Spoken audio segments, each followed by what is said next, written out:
Good evening, everybody. Chris McDonald with you on a Monday night. We are on a brand new computer, and as brand new computers go, sometimes they have a few glitches. We're on YouTube. We finally got it to come up on YouTube.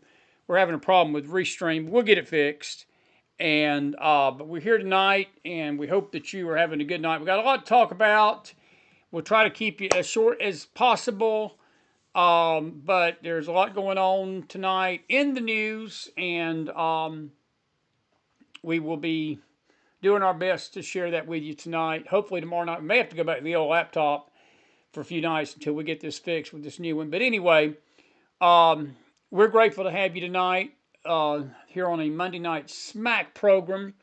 Got a lot to discuss, as we said. President Trump has stripped Hunter Biden of his Secret Service. The lawfare with the judges continues, and he had something to say about that tonight as well. The Houthis have attacked our U.S. Truman warships in the Gulf, Mediterranean, and we're, unfortunately, I'm afraid, folks, there's a war brewing in the Middle East tonight, and we've got some headlines, some other stories we're going to share with you. Some of them are not too good. A lot of video to play for you tonight, and at least we'll have this. Now, if you're on, I've sent a link over to Facebook. If you Facebook folks have come over tonight, and the X folks, we welcome you in tonight. We hope that you'll come join us. We hope to be back on those networks by tomorrow night. We're working our best to get this fixed, but it's just been a whenever you get something new, it just nothing ever works from one computer to the next, and that's what we're facing tonight.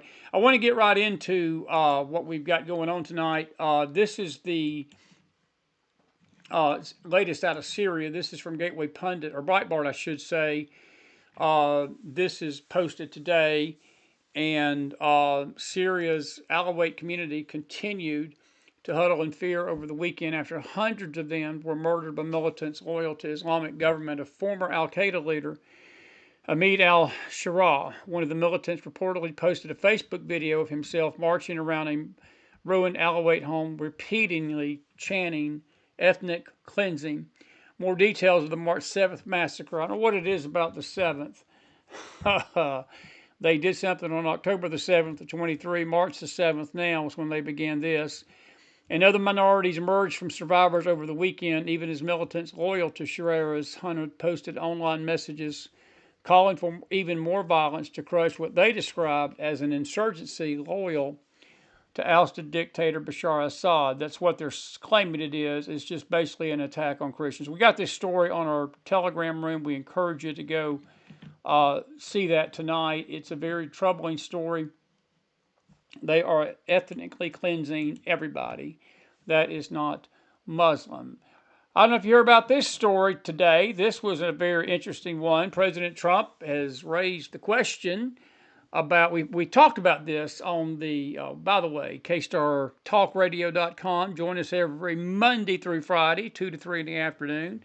You get to hear my voice. You don't get to see my wonderful face, but that's all right. I think you can survive that part.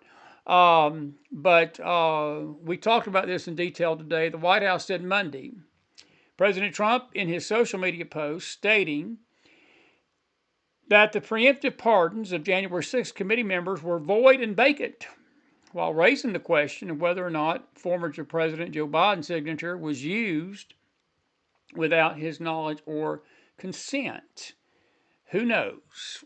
During the press briefing, White House Press Secretary Carolyn Leavitt responded to a question from CNN's Caitlin Collins, lovely, regarding Trump's post on Sunday night in which he declared the pardons are void, vacant, and of no further force or effect because of the fact they were done by autopen. Leavitt said Trump was begging the question that I think a lot of journalists in this room should be asking about whether or not the former president of the United States, who I think we can finally agree was cognitively impaired. This is what happened today in the presser room. Caitlin Collins is a vile individual. CNN is a vile network. Epstein didn't kill himself, and Joe Biden is an Alzheimer's patient that should be in a nursing home. And the sky is blue and water is wet. Roll the tape. president was begging the question that I think a lot of journalists in this room should be asking about whether or not the former president of the United States, who I think we can all finally agree was cognitively impaired. I know it took people some time to finally admit that, but we all know that to be true, as evidenced by his disastrous debate performance against President Trump during the campaign. I digress on that. But the president was raising the point that did the president even know about these pardons? Was his illegal signature used without his consent or knowledge? And that's not just the president or me raising those questions, Caitlin. According to the New York Post, there are Biden officials from the previous White House who raised those questions and wondered if the president was even consulted about his legally binding signature being signed onto documents. And so I think it's a question that everybody in this room should be looking into, because certainly that would propose perhaps criminal or illegal behavior if staff members were signing the President of the United States autograph without his consent. Is on the record talking about issuing preemptive pardons to these people. But was he aware of his signature being used on every single pardon? That's a question you should ask the Biden White House. Is there any evidence on that? Of course there is, Caitlin. You're a reporter. You should find out. I tell you what, we got a press secretary that we can be proud of. You're a reporter. You should find out, Caitlin. Of course, you couldn't find out if the sky was blue and take a cheeseburger out of a drive-thru, but we digress. Way to go, Carolyn Levitt. I just love this girl. I tell you, she is one of the best choices Trump's made probably in the whole first month and 2 weeks. She has basically hammered this ridiculous press corps in D.C. And let me come back over here and say something about that. And again, we welcome you all tonight. It looks wrong screen. We'll be putting our videos up on this one. It'll look a lot better on that other one. I had some little color added to me. Cedric says it looks clear. Cedric, do I look any better on this screen? Or, I'm just asking for a friend. But no, seriously. Folks, let me tell you this. It is a question. It's a legitimate question. I'm going to be the first to admit I've had people ask me over and over the last few years, 2-3 years, and I've seen it posted out there on Facebook. By the way, my Batman hat is still in honor of those precious babies over in Jerusalem. Came back from this Hamas massacre dead. We need to blow Hamas into the Mediterranean Sea, but I'll leave that alone for now. But I've been wondering, and it's like I said today on the radio show, I know that there's a lot of people that have claimed, and I'll put that in parentheses, they've claimed that and I'll just use Obama. If Obama is found out, and we never have got a straight answer from anybody on this, I know that there are some that have been very short to go and say that this is true, but there have been rumors that, of course, he was not even born in the United States. And if he's not born in the United States, then he was an illegitimate president for 8 years. And all these leftists that are out there screaming tonight, we got a constitutional crisis because of Trump, you would have a constitutional crisis because of that. And that goes into then, well, his actions as president, would they be all null and void? And President Trump brought the question up tonight, a legitimate one, actually brought it up last night in a tweet, but he brought it up over the last 24 hours that should Joe Biden have been cognitively impaired, which the media has pretty much admitted, and, they've had to admit now by their own disgusting reporting and lack of it, that who knows, maybe perhaps that his actions could be considered null and void too. I don't have an answer for that tonight. I know some of these know-it-alls out there claim, yeah, and they don't know. There is a gray area with this, and I know that there's this Q bunch sort of started this crap, and people were biting at the bit that we were going to get, all these things reversed by Obama and reversed by Biden. And folks, ultimately, it may happen. I don't know. But I will tell you this. It was interesting today that Trump said this. And I'll have to say, for the first time, I've entertained that thought seriously. I've not really entertained it seriously before today. It would be peachy. Wouldn't it be a peach if Trump is legally able to do it, and those J6 committee people were held to an account for the illegality and the criminal behavior that they put this country through, putting innocent people in jail, and basically destroying the lives of so many that will never get their money back. They'll never be able to recoup what they've lost, the J6ers. And Liz Cheney needs to be in prison. Benny Johnson, Henny Johnson, or Benny, whatever his name is in Florida, needs to be in prison. Alan Kinzinger basically out there bragging tonight, boasting, mocking Trump, saying, "Come get me, little man." Well, I tell you what, Mr. Adam, he's about to come get you, sir. He's about to come get you. Just keep on being a smart aleck, and you'll see. You think this is funny. It ain't funny.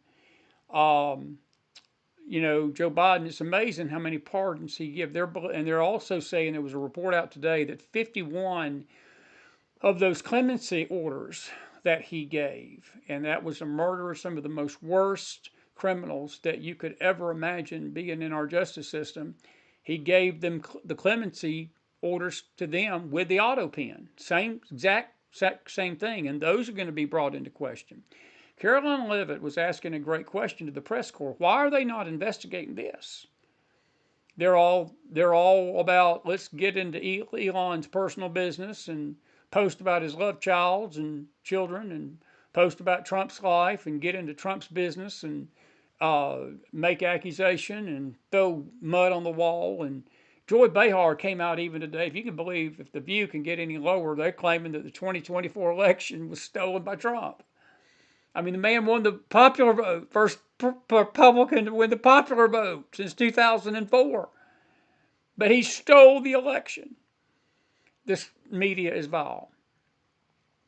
But Caitlin Collins, that was a bait question, and I'm glad Caroline Leavitt gave it right back to her in her plate. CNN is the absolute worst network, crap news network in the entire universe. We have not had a worse media in this country probably in the history of our republic. Not that they had the media back in George Washington's day. They had to get the news by horse buggy. But in the modern time, I'll just leave it at that. I would rank CNN up there as the toilet winner of the year, the toilet winner of the universe. MSNBC a close second. I'd probably give MSNBC the top ranking toilet award. CNN maybe a runner-up. And then it just goes downhill from there. But we're going to follow this story. We'll see. We'll see what happens. And found it interesting, though, that Trump brought it up today. And I will say this. If they can do this, then I predict they're going to open up the can of worms with Obama. Because that was more serious to me than even this, even though this was pretty bad. If it's proven that Barack Obama was not a legitimate president, then I will actually tip my hat and give a nod to the notion that there is a possibility, I'm not saying we can do it, but there is a possibility that all those Supreme Court justices that Obama put on that court is gone. And then you ask the question, well, who gets to replace them? None other than Donald Trump. So it really don't matter what Amy Coney Barrett does. Trump could possibly fill that court with a full, well, wouldn't that be peachy? As Doc Holliday used to say. That'd be super peachy, wouldn't it? Boy, you think the left is losing their minds tonight? They would. We would. Oh, Lord mercy. Oh, mercy. Can you imagine the View tomorrow if that was to happen? Can you imagine MSNBC? Can you imagine Rachel Maddow, Nicole Wallace, Joe Scarborough, Don Lemon, Anderson Cooper Anderson, who else is Caitlin Collins? Can you imagine the crap news network? Can you imagine what the media would be going through? Can you imagine CBS's Norah O'Donnell tonight? Can you imagine ABC's that lady, the lady and the guy that David Wire, whatever his name is, that was so ugly to Trump during the debate? My goodness. My goodness. You think the left is losing their mind tonight? Can you imagine Hillary Clinton? Can you imagine Barack and Michelle Obama? Boy, I bet that divorce would be sped up pretty quick. Michelle says, not me. I'm not going to have nothing to do with it. Makes you wonder why they're so quickly to hide the divorce. I don't know, but it's just a thought. It's a Monday night smack show. I get to express my smack. Just a thought. But if it's legally proven that he was not a legitimate president, folks, we got a constitutional crisis. We've got one. The left claims they got one tonight with Trump. They don't have one with Trump. But they're going to have one if this comes out to be true. It's going to be interesting what the courts do with this. We'll see. We'll see. By the way, speaking of the weekend, we're going to get to the storms in a minute too. I want to talk about them. But this was the other big story over the weekend. Yemen's Houthis retaliate with a massive attack tonight on the U.S. air carrier. This was yesterday at 7:20. USS Harry Truman with 18 ballistic missiles and drones. They vow to target all the U.S. warships in the Red Sea and the Arabian Sea. There's the leader of Yemen right there. These are basically backed by Iran and Yemen. And hours after President Trump authorized powerful military action over the weekend to restore American deterrence in the region, and the emboldened Houthis fired 18 ballistic and cruise missiles along with a drone attack, vowing to escalate against all U.S. warships in the Red Sea and Arabian Sea. On Saturday, President Trump, demonstrating his signature peace through strength doctrine, ordered a decisive and calculated military response against the Houthi rebels in Yemen. Donning his MAGA hat and signature golf attire, he watched alongside top military officials as American forces obliterated many Houthi terror positions. There he is right there. And they say he was really going at it because he was telling his military people, let's take him out, and they did. Secretary of Defense Pete Hegseth made an appearance on Sunday Morning Futures with Maria Bartiromo, hammering home the clear message to America's adversaries: the end of appeasement is over. An era of peace through strength is back. Hegseth said, we are sitting on 4 years of deferred maintenance from Joe Biden, where in particular you talk about the Houthis. They were allowed for over 100 times to shoot at U.S. ships, to shoot at commercial shipping. This campaign is about freedom of navigation and restoring deterrence. The minute the Houthis say we will stop shooting at your ships, we will stop shooting at your drones, the campaign will end, but until then it will be unrelenting. We will not be nice about it. This is not the Biden administration. The message is clear. We will come after the Houthis until they stop shooting at our ships, and the Iranians better stay out of it. He warned Iran. Here is a picture of what happened on March 15th. That was Saturday. This is where the U.S. Central Command initiated a series of operations. There they are, leaving the Truman. That was this weekend. Several of them. 49-second video. Watch this. These were the planes leaving the Truman to go to Yemen.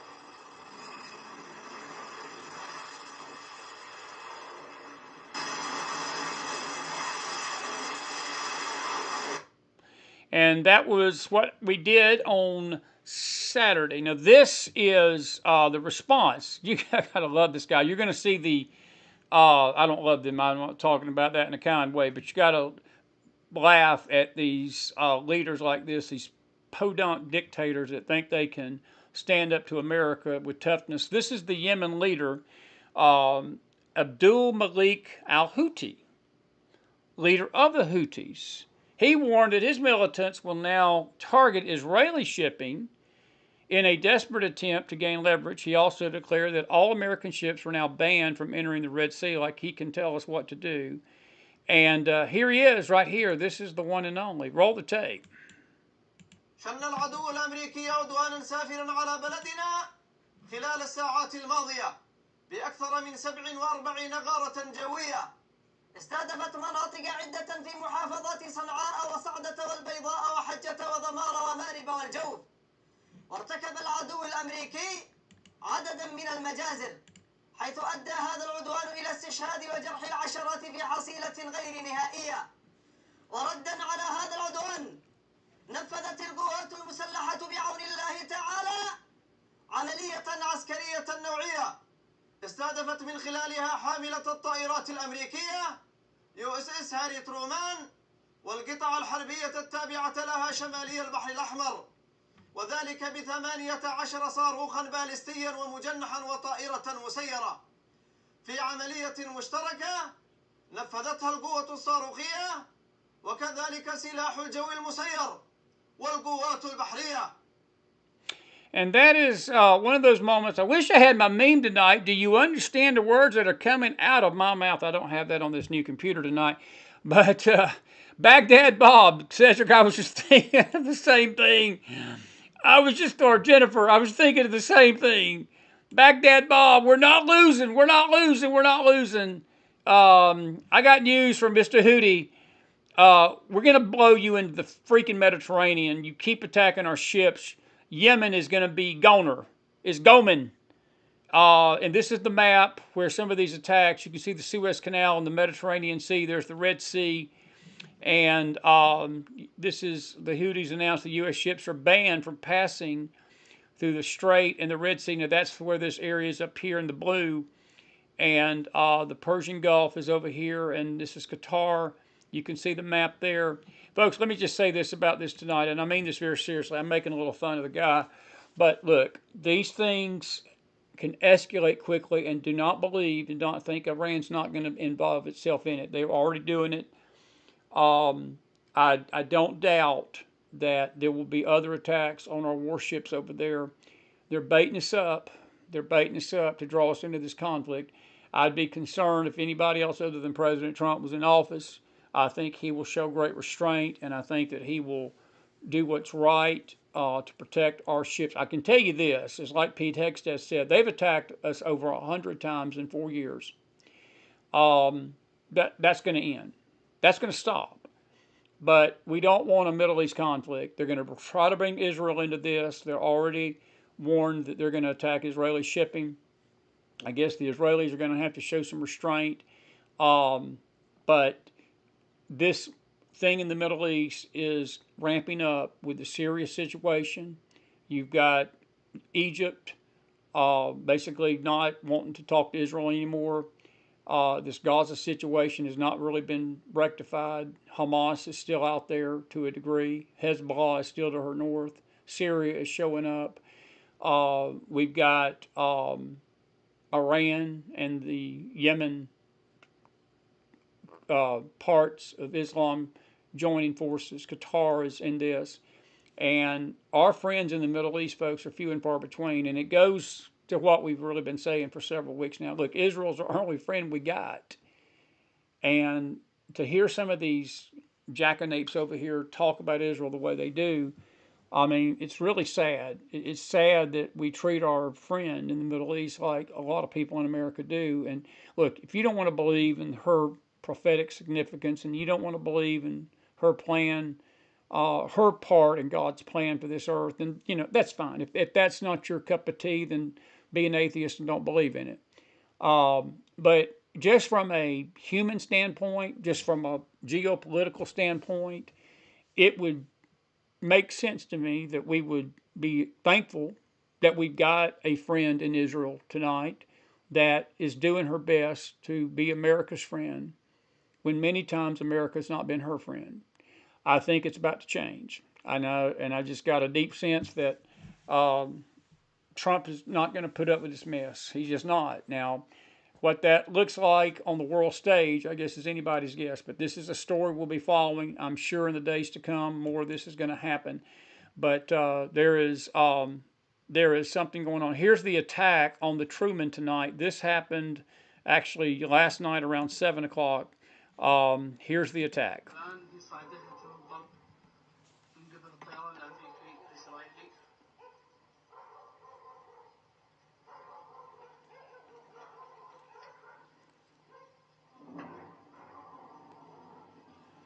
Trump retaliated after this. We sent more missiles to them, against them after this.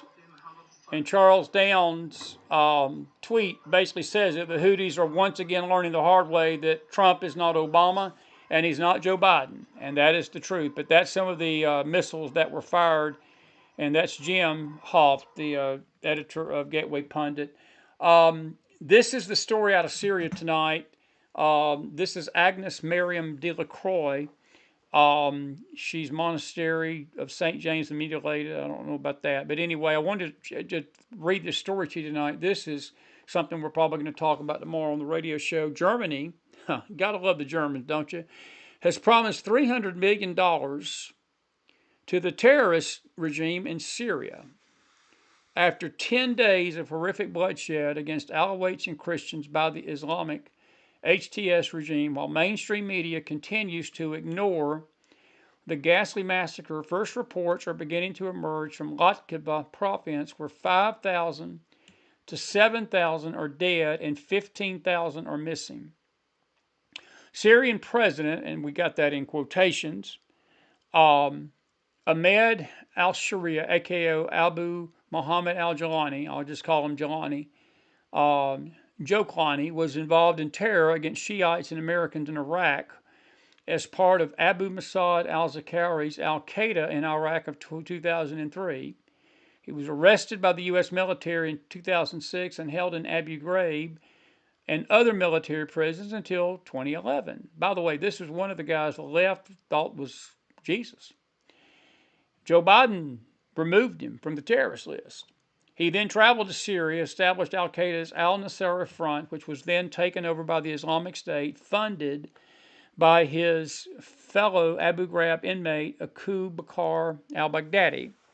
The al-Nusra Front was then financed by the Obama government as part of the billion-dollar Operation Timber Sycamore, as DNI head Tulsi Gabbard pointed out. In 2013, I want you to get this, the United States State Department designated al-Jalani as a specially designated global terrorist due to his leadership of Jabhat al-Nusra and its ties to al-Qaeda. The Biden administration, gotta love cognitively impaired Joe, removed a $10 million reward on his head after U.S. Assistant Secretary of State for Near Eastern Affairs Barbara Leaf met with him and other Hayat Tahrir al-Sham HTS leaders in Damascus on December the 20th. Ahead of today's donor conference in Brussels, this is today, folks, German Foreign Minister, gotta love these Germans, Annalena Baerbock, pledged, if you can get this, another $300 million for Syria through the United Nations and select organizations. The EU has already pledged $380 million, 410, that's euros, 410 million American dollars for Syria since the terrorist takeover December the 8th, with another 50 million from Germany, 60 million from Switzerland, 61 million from the UK, and 100 million from Canada. Oh, for the terrorist regime. Meanwhile, more reports are emerging from the Alawite genocide in Syria that began on March the 6th after pro-Assad Alawites attacked regime forces in the Latkava province. Since then, 6,000 to 8,000 Alawites have been killed, 15,000 more are missing.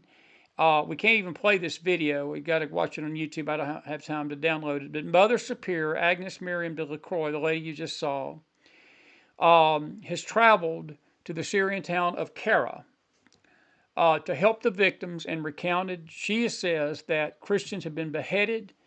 The Alawites have been killed by entire families. She has seen at least 50 corpses in sacks. Quote, they called them many insults. You are pigs, you are dogs, you don't deserve to live. They are told to walk on all fours and bark like dogs. Then they kill them. First they beat them with their rifles. Then they shoot them. Others they slaughter with a knife or a sword and cut the head, or they torture them. On our way, we heard the government forces asking the people in the cars, are you Sunni or are you Alawites? A lot of them are slaughtered. Mother Agnes called the Syrian radical religious regime much worse than the Taliban. People are being killed every day. Yesterday in the morning, the father of an Orthodox priest in Benias was walking in the street and one of those criminals just shot him. Nobody told him anything. The priest had to take his father immediately to the grave. We need international protection. Good luck on that. Approximately 10,000 Syrians have sought refuge at Russia's Khamenei air base, and the rest of the inhabitants of the village of Khamenei have been completely destroyed. All the shops were burned and looted. There was nothing left. There was a complete massacre. All male children are subject to total annihilation.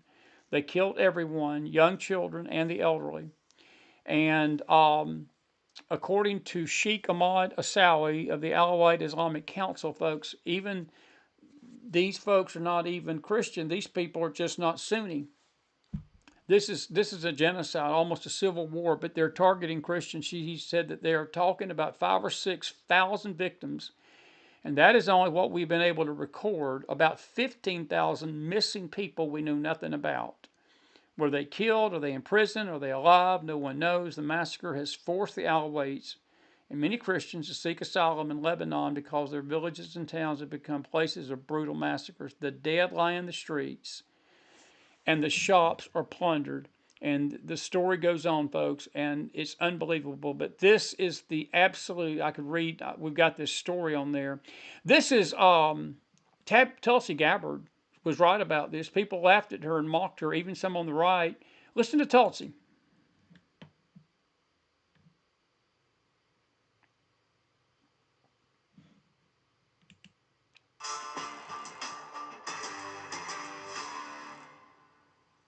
Was Director of National Intelligence Tulsi Gabbard right about Syria, which is currently experiencing very severe violence?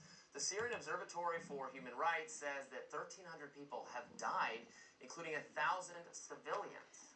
Militias affiliated with Syria's new government, led by Ahmad al-Sharaa, have killed most of the 1,000 civilians, at least according to the observatory. The United Nations said yesterday that sectarianism was appearing to be driving the unrest and civilian killings. The country has been undergoing a civil war for 14 years. Why all of this violence now, you ask? Well, of course, in December, rebel forces overthrew the country's 13-year leader, Bashar al-Assad. Now, in the past, critics have smeared Gabbard as an Assad apologist and sympathizer throughout her career. Sorry about that. Some of her warnings about what might happen if Assad were toppled, I think, are proving to be true. Here she was in January during her confirmation hearing. I shed no tears for the fall of the Assad regime, but today we have an Islamist extremist who is now in charge of Syria, as I said, who danced on the streets to celebrate the 9/11 attack, who ruled over Idlib with an Islamist extremist governance, and who has already begun to persecute and kill and arrest religious minorities like Christians in Syria. I understand. Why that should be acceptable to anyone is beyond me. It should be. Certainly And I not in our understand. interests. And I'll leave this be because this is the hill. I don't want to listen to them. If I wanted you to listen to them, I'd send you to them. But I want to say something about this. What Tulsi Gabbard says, Eric Karen had said it last year. We already predicted this, and Tulsi's right on. The Biden administration was hell-bent on getting rid of Assad for whatever reason.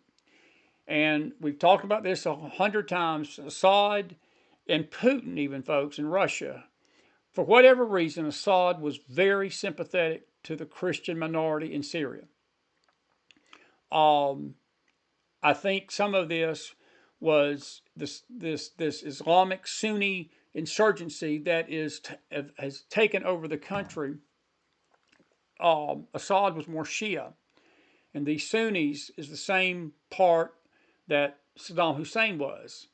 Iran is Shia, and this whole Middle East cauldron of the sects of Islam, they don't like each other no more than they like Israel or America. They hate us worse, but they don't like each other either.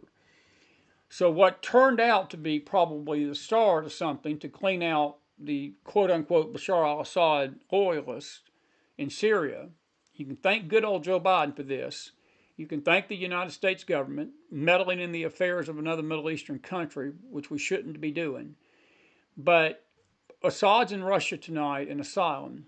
But what it did, it opened up a vacuum. And these Islamic terrorists took over, very similar to how ISIS took over the northwest part of Syria and Turkey back in 2011, 2012, 2013, and that was when Barack O famously, infamously called them the junior varsity team. Well, the junior varsity team slaughtered tens of thousands, if not hundreds of thousands of Christians in the Middle East who tried to flee to America, and the Obama administration would not allow them to come here. Basically shut down immigration to the fleeing rebels or the fleeing Christians that wanted to get out of the Middle East. Lovely, lovely Mr. Barack O. Joe Biden's got blood on his hands. Not that that should surprise anybody tonight, folks. We should have never messed with this government. I know Bashar al-Assad was a monster. This is not a pro-Assad. Bashar was Mr. Rogers, or Bashar was a friend to Israel. He was no friend to Israel. He was no friend to the United States. But it's just the dynamics of the Middle East. It's just the dynamics of that region of this world, that the enemy of my enemy becomes my friend, and the friend of my enemy becomes my enemy. And it's just weird, but he protected Christians. And now it's open season on Christians in Syria. And these Alawites are basically just people that are loyal to him, and there's just an all-out genocide. But this is the thing that I wanted to bring up about that story. These nations that are financing this stuff with money to the tune of $100 million, $30 million, $60 million, $335 million from the UN. Folks, that is a travesty. Are we that dense? Is the United Nations, don't answer that question, don't take that as a challenge. You have got to have lost your cotton-picking South Georgia minds to be financing a genocide. It's not the first time the UN's done it. Back in 1994, I stood on the tarmac in Rwanda. We were getting ready to fly into Uganda. And actually it was Burundi. It was in the country next door to Rwanda. We were standing there in December of 94. That summer before, they had just had that horrible massacre. We had people talking to us that day on that trip.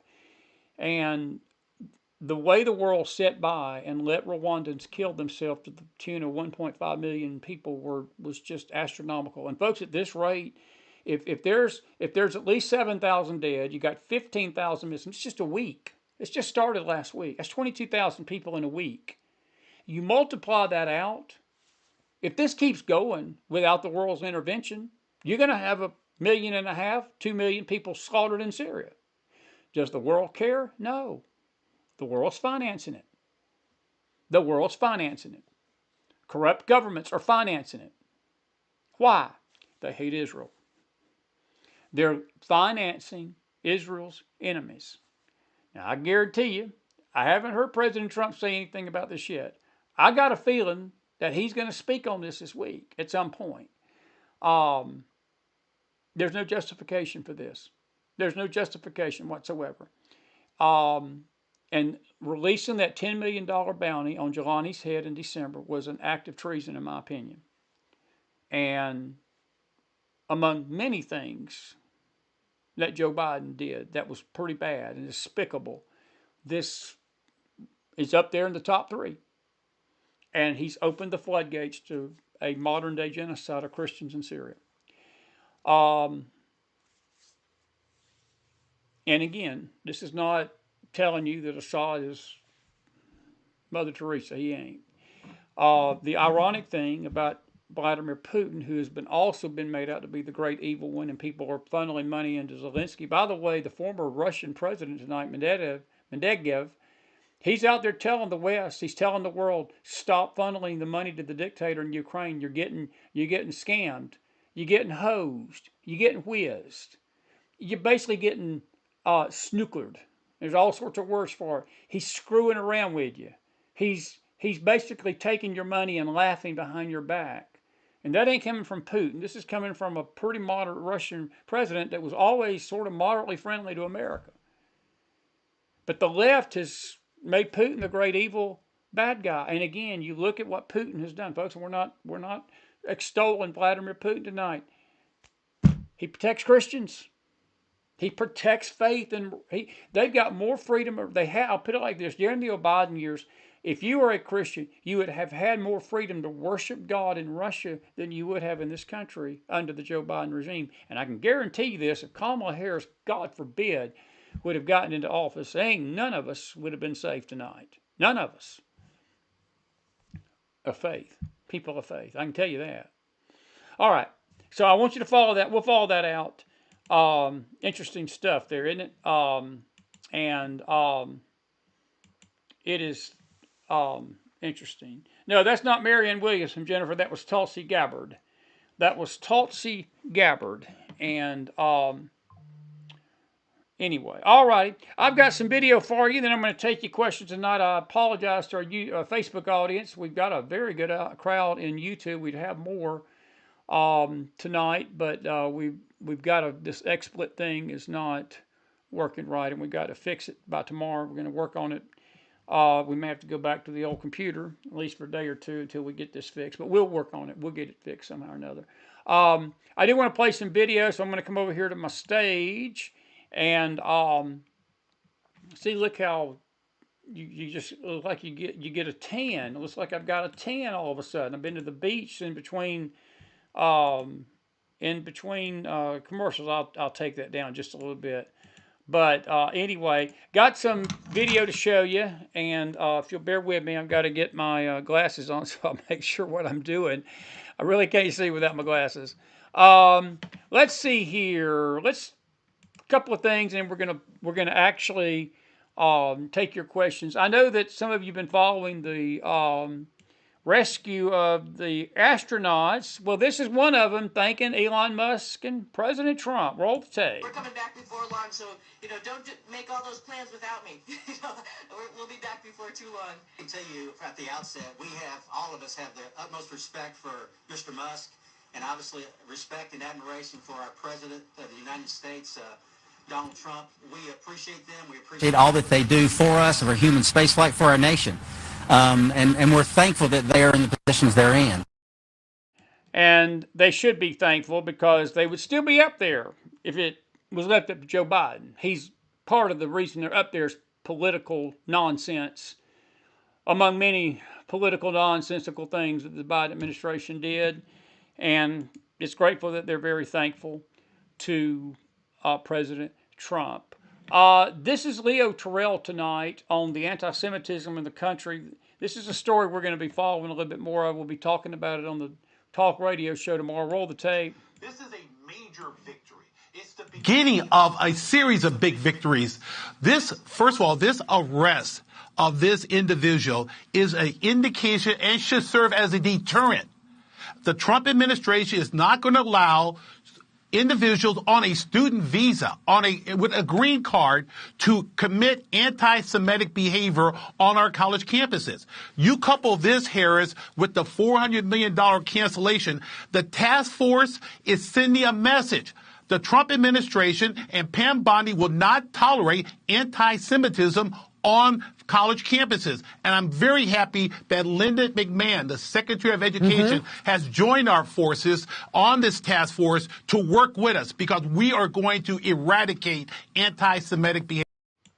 As I said, I saw a video today. This is about the Columbia University. $400 million in grants have been basically stopped by the Trump administration, and they have basically put this terrorist on notice that is at the heart of a lot of civil lawsuits.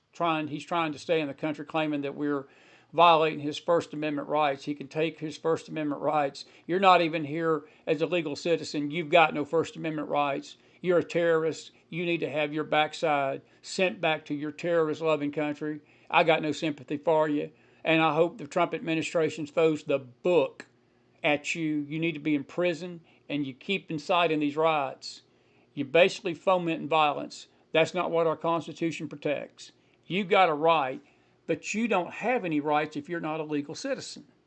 That's what these illegals have never figured out. This is what the left don't figure out. This is where Chris would get his mouth in a lot of trouble. The way I look at it, if you're here illegally, you ain't got no rights. Our Constitution does not protect the rights of the foreigner in the sense of providing them any kind of protection. You come into a country, and let me ask you a question, folks. I know that sounds harsh to some of you tender-footed, sort of tender, queasy types out there. Let me just be blunt with you. Do you think any constitution in any other nation, if we go in there and do the same things in any other nation that these people are doing in our nation, what would happen to us?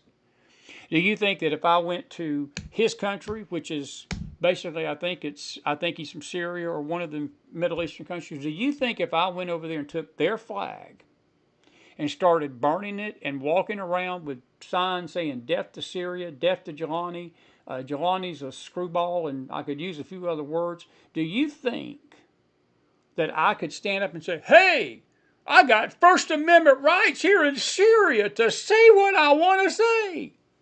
No, I could not. Chris would have his head lopped off, and the Batman hat would leave my head pretty quick.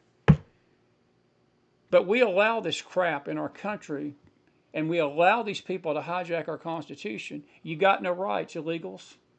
You don't like things here. We're not here to provide you Motel 6 or the Hampton Inn or the Shangri-La. Go back to your country and take your foment and violence. Folks, do you realize that's why Jordan kicked the Palestinians out? That's why Egypt won't take them. That's why none of these Arab countries want the Gazans in their country. That's why Trump is having to beg these nations to take these terrorists and these people. Look, Trump ain't dumb. The world ain't dumb. Even the Arab countries ain't dumb. They know exactly what's going to happen if they take these people into their countries. That very scene that you just saw is going to happen over there. But they're wanting Israel to take them. They want America to deal with it. So Leo Terrell is basically saying that's going to stop. And it is going to stop. And it needs to stop. It needs to stop. And he does not have First Amendment rights to do what he's doing. He just don't. I know some of folks don't agree with that, and that's all right. That's all right. This is Tom Holman on the Constitution today. Some lovely reporter tried to bait him up, and I'll explain a little bit what this is about. You say to those who claim you're using a 200-year-old law to circumvent due process? An old law? Not as old as the Constitution. We still pay attention to that, don't we? But some Yep. say this is... How many more times do you plan on... We still pay attention to the Constitution. 1798 Alien Enemies Act. Trump is using that as justification because the courts are trying to stop him from deporting these Venezuelan gangs, and he's invoking his power under a 200-year-old law. That's the reporter's dumb blank question to Holman. And Holman basically gave it right back to him, as he should have. And he said, well, if you want to talk about extended or old laws, how about the Constitution? We've got a right to defend our Constitution. It's basically what I just said. If you're here illegal in foment and violence in our country, you're a domestic enemy. And the president has the power under the Constitution to protect the nation from all enemies, domestic and foreign. So, you want to come in here and foment violence? We've got a right to kick your candy blank all the way back to your candy blank country. And that's the Batman talking tonight. That's why Chris will never be elected president. That's why Chris wouldn't want to be elected president, because there'd be no nonsense like this. I'm glad we got people like Tom Holman in charge of the border. I agree with Tom. It's constitutional, boys. Here is Carolyn Levitt again. These reporters in D.C., they are as vile and rude. By the way, we got a video. Laura Loomer figured out who hit President Trump in the face with a mic. We played that video Friday night. She's an NPR loon that hates Trump. But this is Steve Wilcox, the guy that's our ambassador to Israel and the Middle East. And they were hammering him with questions. Roll the tape. That's Walt.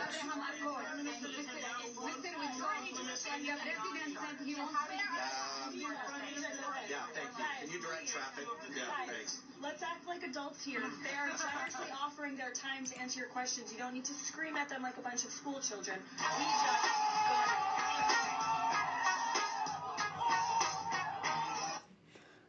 Isn't she lovely? She's just lovely. She's just lovely. You ain't got to talk to them like a bunch of school children, but them reporters you got to treat, you need to put them in timeout. You know, technically, I don't know if you ever seen the movie Walking Tall. Did you ever see the movie where Buford Pusser, the late Buford Pusser, put the sheriff in the toilet? He said that he looked at the Constitution of his state and he said that the sheriff had as the judge, that they could determine the judge's quarters, and he made the judge his office in the men's room of the courthouse. That's where they need to put these reporters, to be frank with you. Good for her. Good for her. Trump had some choice words about NBC today. Roll the tape. Who are you with? That's the same one. I don't want to talk to NBC anymore. I think you're so discredited. You are so discredited. That's the word for it. That is a word for it. Here's that invocation. That's the act I was talking about. He's basically signed it into law Saturday, the invocation of the Alien Enemies Act regarding the United States and the invasion by Tren de Aragua, this tribal gang from Venezuela that is fomenting violence, folks. It's a law. It's a law. And the media is all up in arms about it. It's amazing how they're up in arms about keeping the illegals out of our country, isn't it? JFK, by the way, this is happening tomorrow. This is Cheryl Atkinson. Tomorrow's a big day in the country. JFK file is going to be released. Roll the tape. A lot of intrigue surrounding the release of the Epstein files, Martin Luther King files, John F. Kennedy files.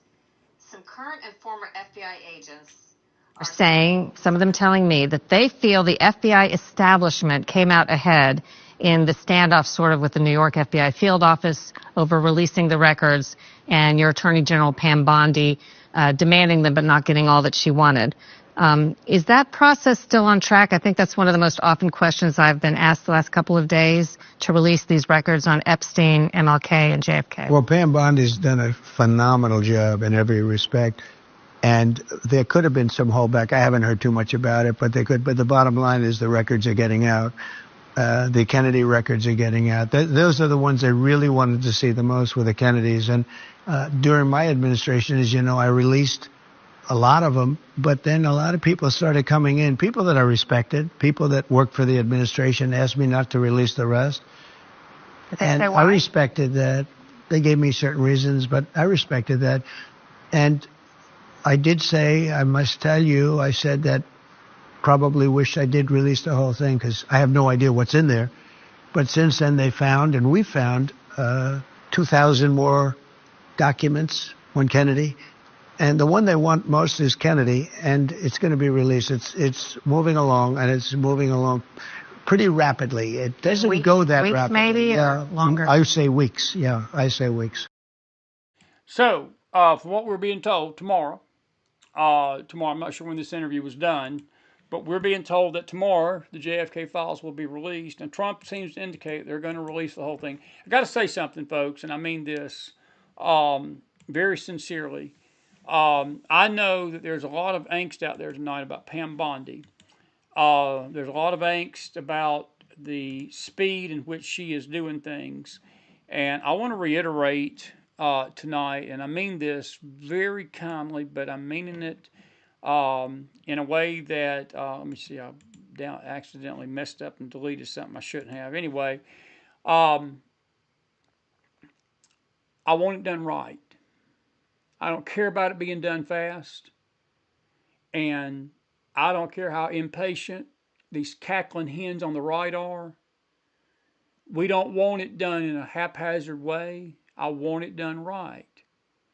I don't know what's in those files. I don't know what's in the Epstein files. I don't know what Pam Bondi's got up her sleeve about what she's going to do with it, but I want it done right. And I think it's what President Trump's trying to say, that he was told by people in the FBI we need to watch what we release for security reasons. Let the chips fall and be patient. And be patient. I don't know what's going to be in those files tomorrow, but we'll see. And if there's something that we need to tell you about, we'll be right here. And I think President Trump feels the same way. Anyway, I did accidentally delete something. A couple of more things real quickly tonight, and we're going to take your questions. We got so much to do, and I hate that we can't bring our Facebook audience into this tonight and our X audience because, hang on just a second. Welp. What did we do? What did we do here? Bear with me just a second here, folks. We had there it is right there. Couple more videos for you tonight. This is a disturbing video. These are 3 Virginia professors that are calling for the violent overthrow of the United States. This is what you're sending your kids to school to listen to, parents. Roll the tape. The moment that you grab the gun, like Fanon says, you're no longer oppressed. You're now free. How do we teach that in the class? Just to say that in the class, my students' heads explode, right? To tell them about violence, as a revolutionary tool, as sometimes a revolutionary essential. We actually need to crash the U.S. settler state, which has incredible reverberations and literally strangles the tentacles that are reaching into the Israeli state. So we must stand with the armed resistance and work right now to end this impunity by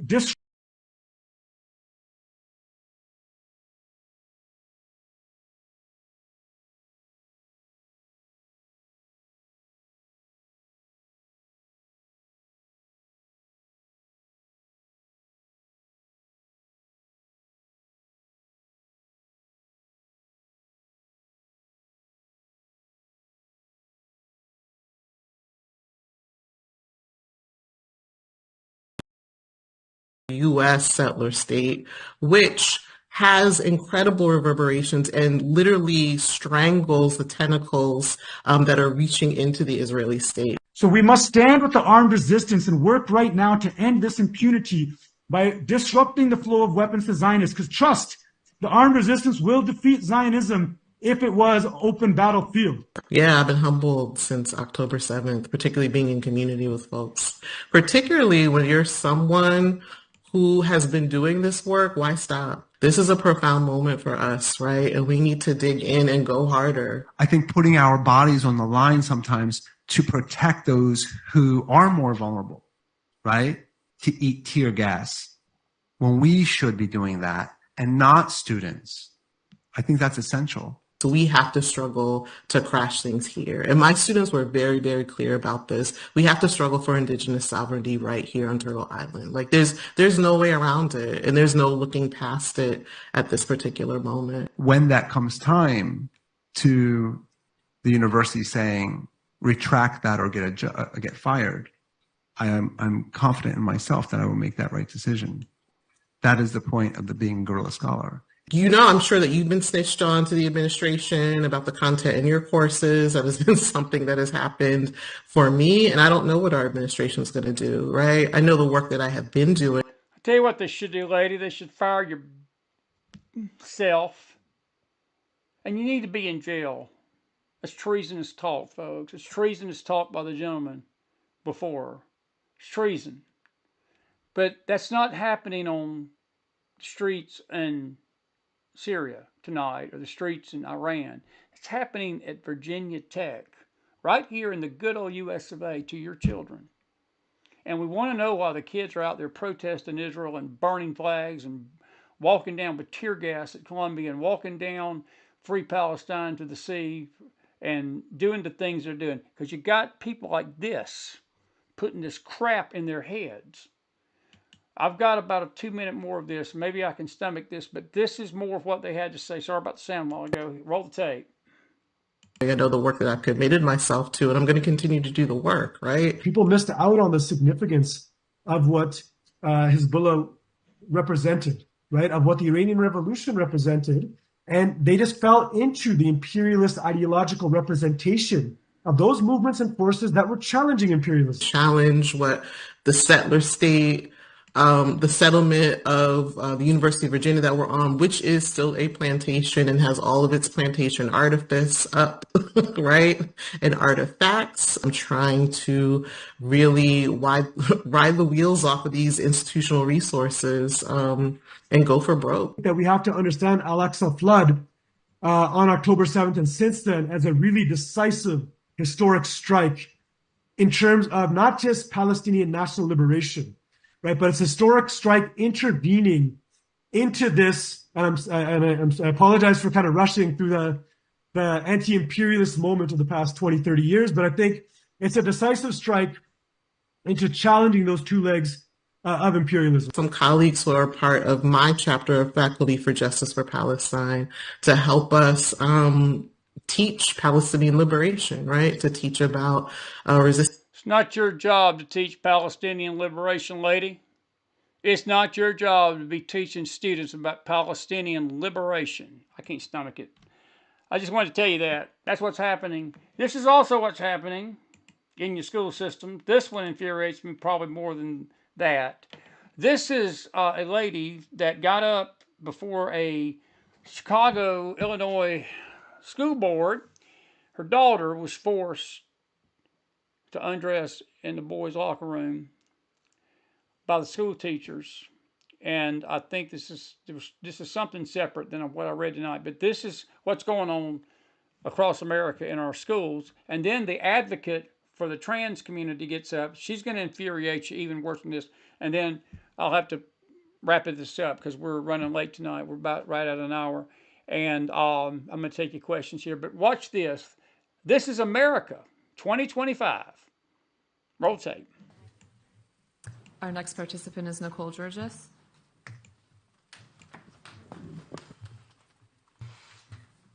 Hello, my name is Nicole Georges, and I'm here to demand that the locker rooms and bathrooms at District 109 be designated as biological male and biological female, as there already is a gender-neutral option. The girls want their locker rooms and bathrooms back. They want their privacy back. This is why I'm here tonight. My 13-year-old daughter's well-being and mental health and privacy is at stake. This nightmare began on February 5th when my daughter was using the girls' bathroom and was stunned that a biological male student was using it as well. She came home frightened and was extremely upset. I asked her to talk with her teachers and find out more information. She was told by the administration that a student can use the bathroom as well as a female locker room because they now identify as female. I was sent an email to the teachers involved and received a call from Principal Wegley. He verbally reiterated that under Joanna Ford's direction and their legal counsel that the student could use both the locker room and bathroom. I expressed that the school was in clear violation of federal policy. The Trump administration issued an executive order restricting biological males from participating in sports and accessing female locker rooms. That day, I filed a civil rights complaint on behalf of my daughter with the Department of Justice. It has now been referred to the Department of Education. A federal complaint has been filed with the district to protect the students. The situation went from bad to worse. A few days later, the male student was present in the girls' locker room. Feeling violated, the girls made the choice to not change into their PE clothes with a biological male student present.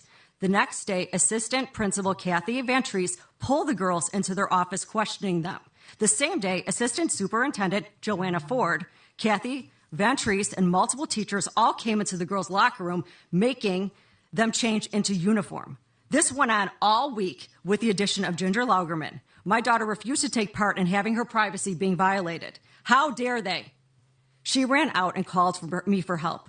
Principal Wegley answered, we're offering my daughter a new offering my daughter a new PE class. The answer was no.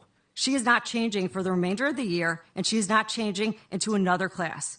The girls just want their privacy, and they want their locker room back.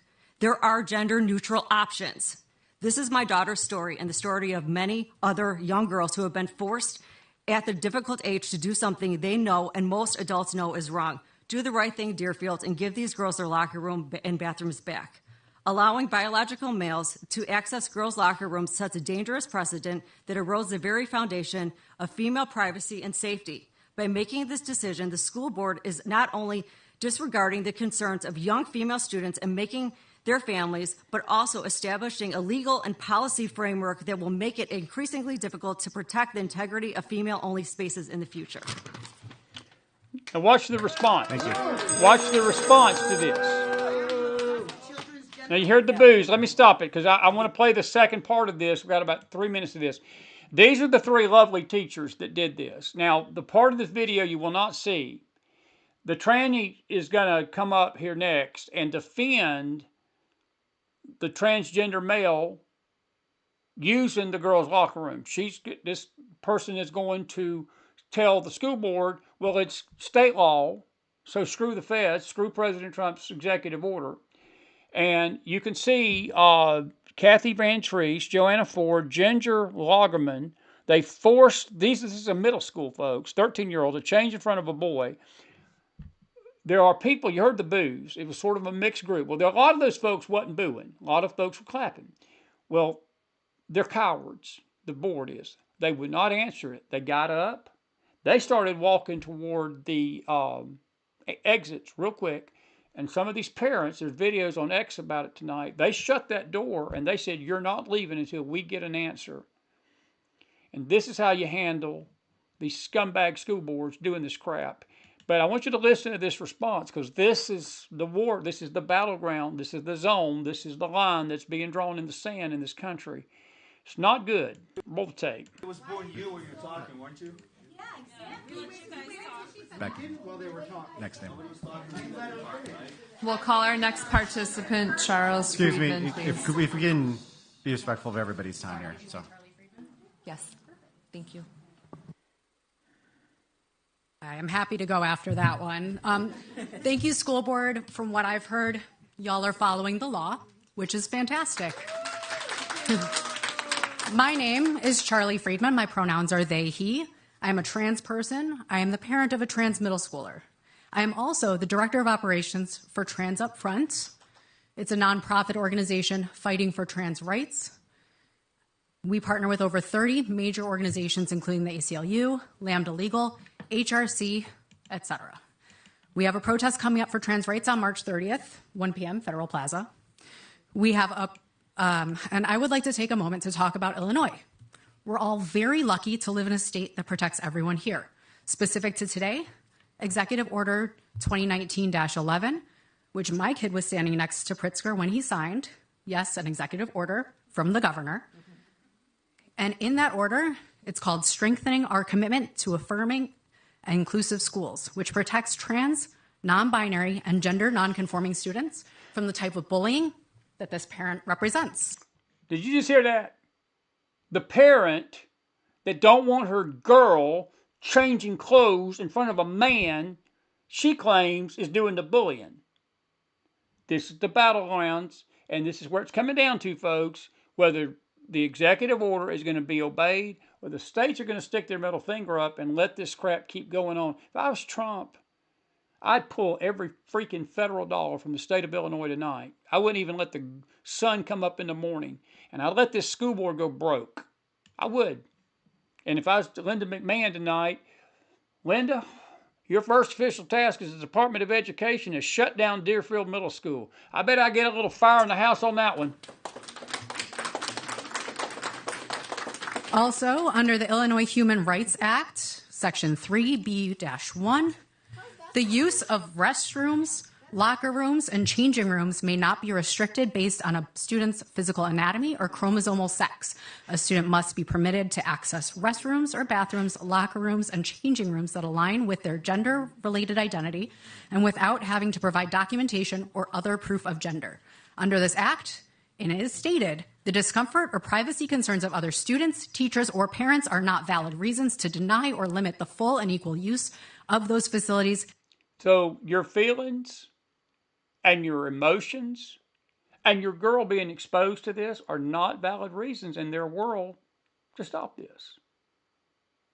And I see the comments about the pervs and sick. Don't be putting stuff like that out there. It's not about being sicko and perv, folks. It's about the law.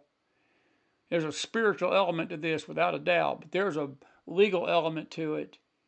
But this is the battlegrounds of the lines that's being drawn between Pritzker's state order in 2019, which was during the Biden years, or the Trump years, right before 2020, and what Trump has done now. It's going to come down, I'm afraid, to the Supreme Court, but I want you got about 56 seconds of this crap to listen to, but I want you to listen to this, because that was very interesting. She don't believe that your emotions and feelings, parents, about having your child exposed to this is important and shouldn't be playing a role in any of this. I'll say. based on a student's gender-related identity. Instead, any student, teacher, or other individual seeking more privacy should be accommodated by providing that individual with a more private option upon their request. Sounds like that would be a great option in this case for your kids.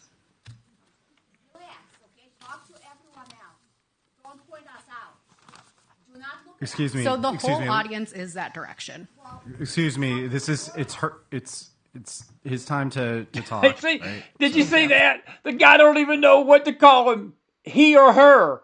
He don't even know what to call. Did you see that? There's the transcript. It's her. It's his time to talk. I'm surprised. I could say something. Roll tape. So if needed, we'd be happy to dig in, to contact our coalition, to make sure that the board is supported in doing the right thing for the right reasons and following Illinois state law. If you need my assistance, please do reach out. It's transupfrontil.com. Yeah, we don't need your assistance. Trust me, you've said enough. You've said enough. And again, what happened after this, the school board was cowards. These three ladies who were basically the ones that were in the meeting, it doesn't say on the story whether they were allowed to talk. I think they just kept their mouth shut. But they were the ones that allowed this to happen. And I'm going to follow this story out. We're going to have this on the radio show tomorrow. I'll come back over here. Folks, we got a mess. We got a mess in this country. This is, look, we've had January Smith Littlejohn on our show. If this, and look, make it clear, we're not saying this in judgment. I don't judge a soul. I know there's a spiritual element to this, but I'm going to tell you something. There's a human decency element to this too. Men do not need to be hanging out.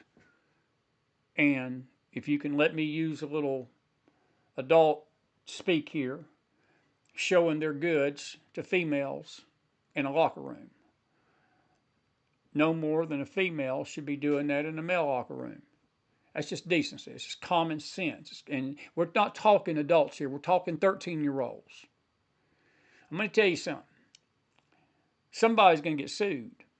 And if I was that mother, the first one, I'd sue the living pants off the Deerfield Middle School. I would. January Littlejohn did. Now, she's going to have a challenge in these courts because these liberal judges, I'm not going to say she'd win. I would hit them where it hurts. I'd hit them where it hurts. I got a lot more to say about that. I may have to wait till tomorrow on radio to say it. But it is child abuse. It is child abuse, Char. And Dennis Floyd, good to see you over here, buddy. He says, I live in Illinois and I hate it. Pritzker should be arrested. I would leave if I could. God help us. And they are calling good evil and evil good. It really is. Char, my dad and mom warned me about these days too, and so forth. All right, listen, we're out of time tonight. We got about 15 minutes. I'll take your questions. We got about 10 minutes, 10, 15 minutes. You got something to say? I ain't got no Facebook to look at. I just got YouTube tonight. So if you got a question, please put it in the house. We're grateful for you being with us tonight. We're sorry for the, we're going to try to get this thing fixed with XSplit and Restream. The Peggy, it is pedophilia. It is pedophilia. Geraldine Flynn says, if education is brought to the states, can funding be cut on a federal level? Yeah, it can be cut. That's the whole purpose of dismantling the Department of Education. I'm going to get with Alice Linehan on this. It's a little complicated. I asked her about this last week. She's not a big fan of McMahon. She feels like she's a wolf in sheep's clothing. I don't share those sentiments. Look, folks, you know, the way I look at all these cabinet positions is I trust Trump. For whatever reason, Trump trusted Linda McMahon enough to entrust her with this position. Now, if Linda McMahon can't do the job, I think Trump's in a place right now that he wasn't in the first go around. He ain't going to care. He will fire all of them if he needs to. He's going to get this job done. This is going to be a battleground in the weeks, months, years to come. And I've got a bad feeling that this is going to go beyond Trump. And when he leaves in 2028, we're still going to be fighting this in the schools. And, You know, I don't know where you fight it except in the courts. Um, it's horrible because Geraldine, I hate to say it, I don't even know if taking the money away from them would stop it. I mean, they would find some loophole. You'd probably have somebody sue the federal government for cutting their funds off. That's what's happening tonight. These federal judges are basically telling Trump you can't fire people that are inconsequential.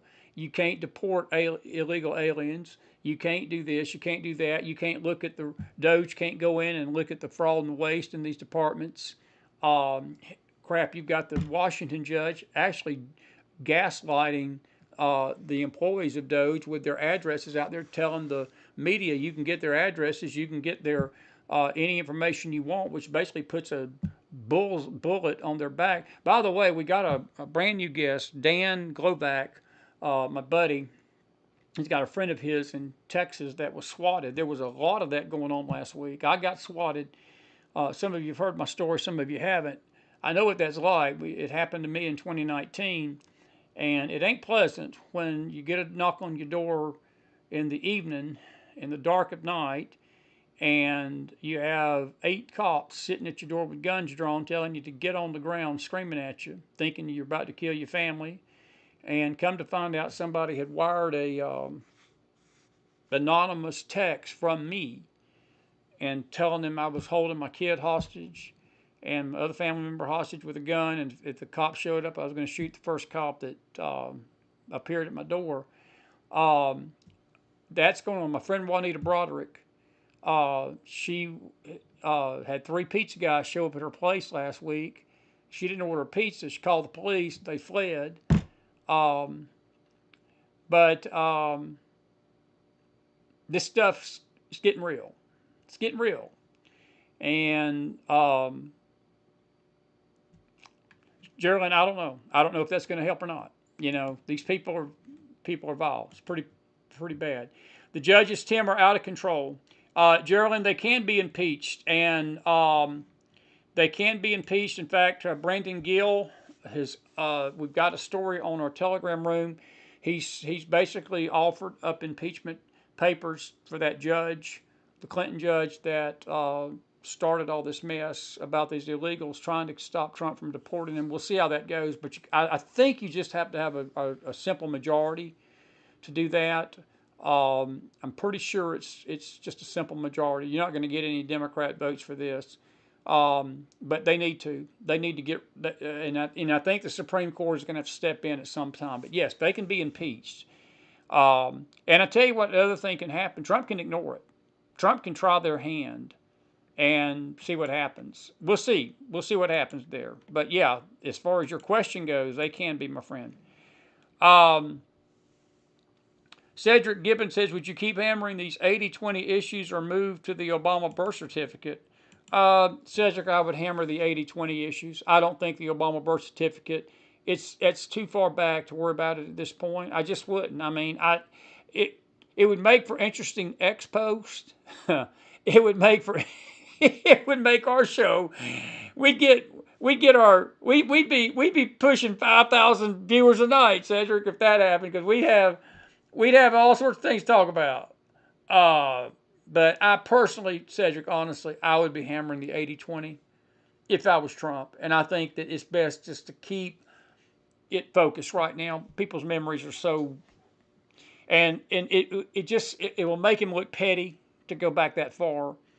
I think that's just my opinion. It's a good question. It's a good question. I don't think the birth certificate is gonna come up again. I may be wrong. Chris is wrong sometimes, and I'm just giving I said a while ago, and everybody wants to bring prophetic words into this. I don't give 2-bit pins what some prophet said or so-called prophet said right now. I care about my country. You got prophets out there prophesying lies and prophesying stuff that ain't true and ain't so. And I'm sort of sick of hearing about all of it. I'm concerned about the spiritual health of this country. And the spiritual health of this country is not tied into prophetic words. It's not that I don't respect the prophetic community. I respect the prophetic community a lot. True prophets. But these QAnons and all this Q stuff and all this stuff that people have thrown out there on the wall, making people think that this is okay to do, and it's when you really have no legal ground or legal standing to do what some of these people have claimed you can do. I don't want to get off on all that tonight. But, Cedric, your point is well taken. It's not worth the effort. We got too many bigger issues on our plate right now. That's just my opinion. That's just my opinion. Chris Amen himself. Carol, the Truman suffered some damage. Yes. They did. We've not gotten any word of any injuries, but there was damage to the ship. Jennifer says the activist judiciary is as bad as the teachers. Watch the remedy. Jennifer, I don't know. There's got to be some. I think with the teachers, I think that mother needs to go take it to the courts. You need to petition these teachers to be fired. They're in a liberal state of Illinois. I mean, look, Pritzker signed a state executive order giving the trannies the right to go and do exactly what this kid did. And this mother, again, I'm not saying this in judgment, but it's despicable. You know, this is the hypocrisy of that movement. Okay, so the mother that is concerned that her heterosexual daughter, her 13-year-old daughter, don't want to undress in front of a transgender woman who's evidently a boy, okay, and he's going into the female locker room because he's confused about his identity. So the mother that's concerned about that, she's bullying him, and then this mother has the audacity to say, well, your feelings don't matter. That the feelings of these parents shouldn't even be played into this decision whether to allow that or not allow that. That is the most insulting, despicable thing I could ever hear coming out of anybody's mouth. So if you want to make this about decency, let's talk about decency. But they don't want to do that because anybody that stands up to this gets basically treated like you just saw that person do in that boardroom. And the school boards are siding with the transgender community in this, in some states. I don't know what the remedy is. The remedy for the judges is the Supreme Court and impeach these you-know-whats and get them off the bench. It's harder than said than done, Jen. It's hard. It's not going to be easy to do that, Geraldine, and so forth. Anyway, Carol says time for homeschooling. I'll agree with that. Joey, how did I handle the police? How do you think I handled the police, Joey? I got on my knees. I didn't move. Scared to death. I was shaking like a leaf. It was cold that night. It was raining. It was dark. And the crazy thing, I had taken a piece of paper. I just got off a show. It was on Wednesday night. I had just gotten off a show and my doorbell rang, and I thought it was my neighbor. And I walked out there, and I didn't see nobody in the dark, and I just kept hearing somebody screaming, come out of the house now, come out now, get down, come out with your hands up. I thought it was a joke. And when I walked outside, there was a policeman to my right, and there was a automatic weapon. He was literally pointing it at my head the second I walked out. And it was about that time, 8 other cops walked out of the dark with their guns pointed at me. What do you think I did, Joey? I got down with my hands behind my back. And they went into the house and saw it was a scam. And then they got nervous because they believed, and I did too, they were called to that house and there could have been an ambush waiting for them. We all might have been dead. So they started going in the community that night, looking around the whole street. So how did I handle it? Very gingerly. Chris kept his mouth shut. Anyway, Dennis Floyd says, have they thought about a third bathroom and a locker room for those who can't decide? You know, Dennis, it's not a bad offer. It's not a bad suggestion. I'm sure they haven't. Maybe that's the solution to this right now until this country figures out its moral soul. That's a great question. That's an absolutely great question, buddy. That's an excellent question. That's too much like right. That's too much like right. And Dennis, you know what would be interesting to me? Just a thought, and I hate to sound like this because it sounds like I'm coming down on the trans community, and I'm not. I don't agree, folks. This is an abomination against nature. What's going on? It is. It is. And I'm not trying to sound judgmental, but what would be interesting to me if they did that is which side would raise the most ruckus about that. Would you think the heterosexual community say, well, no, we shouldn't give them a trans bathroom? Or do you think the trans community would be upset that they were being given an option to say, okay, if you're confused about your gender, then use this bathroom. And that way the men and the women are protected. The boys and the girls are protected. It would be interesting to see which side would be the most upset about that. Just a thought. But that is an excellent suggestion, buddy. That's an excellent suggestion. Well, Eve, an all-gender bathroom is scary, but, what are you going to do? I mean, it's not the solution to me. I mean, but Dennis's question is actually good. I mean, it's better than the, is it not, I mean, it may be scary, but what's scarier? A boy, a man going into a girl's locker room and them girls undressing in front of him because he's confused about his gender? I would argue that's more scary than an all-gender bathroom. I'm not saying an all-gender bathroom I agree with. I'm just saying if that's what it takes to get the boys out of the girls' restroom without suing the pants off these school boards, it may not be a bad idea to look at. I'm not saying I agree with it, but I get it. Give them a broom closet, Cedric. I'll agree with that. Jason, good to see you tonight. He said the left doesn't want a third bathroom. They want to shove this insanity down our throats. Mary Cleveland, the trans community has already said no to a restroom of their own. Very well said, Jason Miller. Good to see you, Miller. Good to see you, buddy. Jason's going to join us on a radio talk show one day. I told him, Miller, I warned him about you today. I said, Miller comes on. I said, wait till you get a load of Jason Miller. So, I'm saying that as a compliment. But it's good to see you tonight, buddy. And you're right. You're right. They don't want a third option. They don't want a third option. And that's why I said to Dennis, I mean, it'd be interesting to me which side would raise the most ruckus about that. I'm not saying I agree with that, but it is a suggestion. It'd be interesting to put it out there, wouldn't it, to see what would happen. I'll agree with it. Annie Jensen from the Philippines, good to see you. They're not confused. They're convinced. That's very true. Very, very true. Let's see, any other questions tonight? We're going to let you go here in a minute. It's right at 11 o'clock in the East, and we have been going an hour and 30 minutes.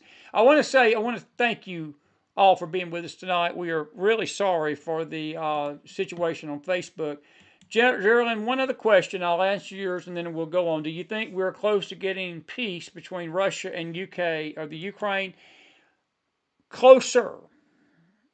Are we close to getting peace? That remains to be seen right now. There's too many factions on both sides that I think want to keep this war going. I don't trust Putin. I trust Zelensky less. I do trust President Trump is trying to do the right thing. He's got a phone call with Putin tomorrow, a meeting with him, and Putin has agreed in general terms, that he's willing to talk about peace, but there are conditions on that, and he wants to make sure that Russia is protected, and this territorial issue of giving up land that they've conquered is going to be the big deal. Russia don't want to give it back up.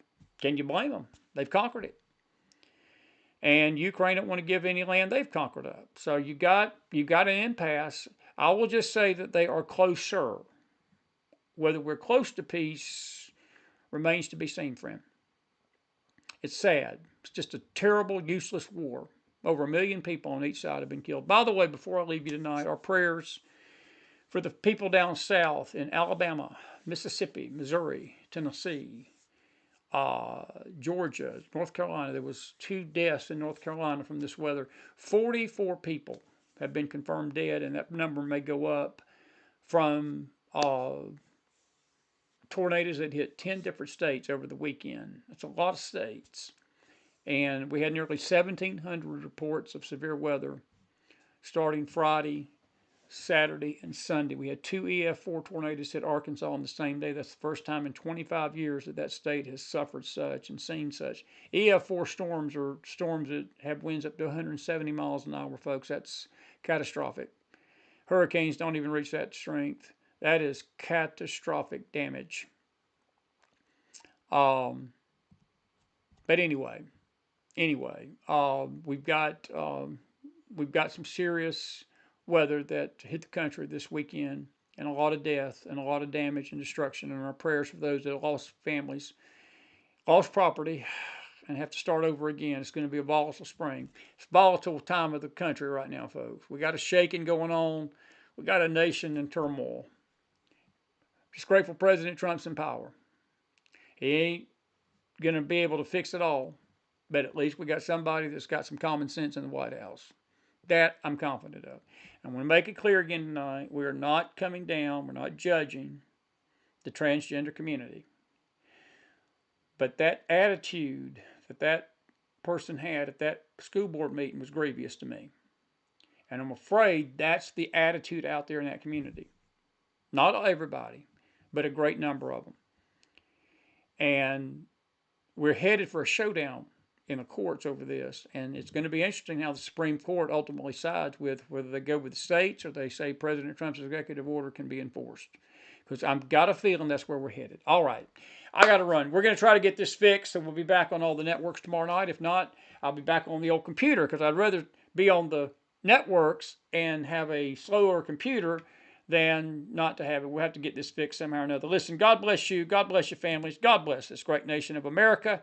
I will see you back here tomorrow, starting in the morning, tomorrow afternoon, K-Star Radio, back here tomorrow night. Tomorrow will mark the 100th year anniversary of the single most deadliest tornado in America, ever. The tri-state tornado. We're going to talk about that a little bit tomorrow night, some other things. Whatever you do, keep the faith out there. Keep the faith out there. Be blessed. If you enjoyed the show, put some fire in that house for us tonight, and we shall see you back here tomorrow on another Mac Files broadcast. Good night, everybody.